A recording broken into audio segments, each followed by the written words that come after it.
Yo, what's up mga kaibigan? Nandito na tayo magkwentuhan. Lahat ng focus ngayon kapag sinabing Los Angeles Lakers ay sa mga performance si Luka Doncic at talaga namang nakakamangha ito. Subalit isang player na nagpapakita na naman ng malaking improvement ay si Austin Reeves. Sa game laban sa Warriors ay gumawa siya ng 26 points, 5 rebounds and 9 assists on 9 of 16 shooting sa field. At kahapon naman ay nagtala siya ng 25 points, 7 rebounds and 11 assists on 9 of 15 shooting sa field sa panalo ng Lakers laban sa Minnesota Timberwolves.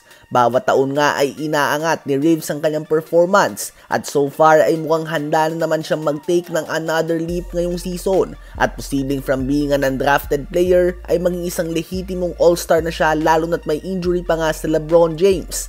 Welo nga siyang maging number 2 option at number 1 option tuwing namamay nga si Luka sa Lakers. Ito nga ang contract year ni Austin Reeves. May offer sa kanya ang Lakers noong off-season na 4 years, $90 million sa kontrata, subalit tinanggihan niya ito dahil gusto niya makuha ang 30 to 40 million per year na kontrata next season at sa ngayon ay pinapakita niya na deserving siya dito. Sa first 2 games ng season na ito ay nag-average si Austin Reeves ng 25.5 points, 6 rebounds and 10 assists per game on a very efficient 58% shooting sa field. Sa ngayon ay considered nga si Ben Wallace bilang ang greatest undrafted player of all time sa NBA.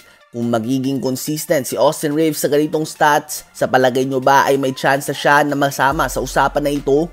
Habang vintage James Harden naman ang nakita natin sa game kahapon ng Los Angeles Clippers laban sa Phoenix Suns. Matapos na gulatin at tambakan ng tanking team ng Utah Jazz, ang Los Angeles Clippers nga ay tila ba ayaw nang maunahan at talagang sinet nila ang tone sa game laban sa Suns from the very beginning sa pangunguna ng former league MVP James Harden. Sa first half pa lamang ay nagtala na siya ng 26 points on 7 of 8 shooting sa field and perfect 5 of 5 shooting sa 3-point line. Nagtapos siya na may 32 points, 7 rebounds and 7 assists at naglaro lamang siya ng 28 minutes dahil lumobo na nga sa 32 points ang kanilang biggest lead sa Suns.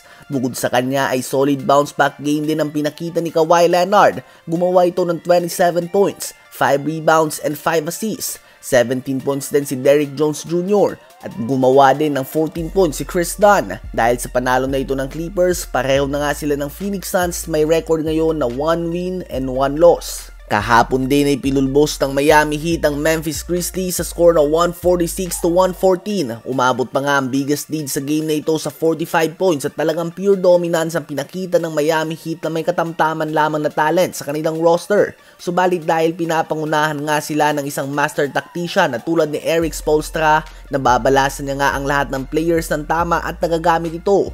Lahat nga magaling ang players sa NBA, kailangan lang talaga minsan ng tamang pagkakataon at ito nga binibigay ni Erik Spoelstra sa mga hindi gaanong kilala na player ng Miami Heat.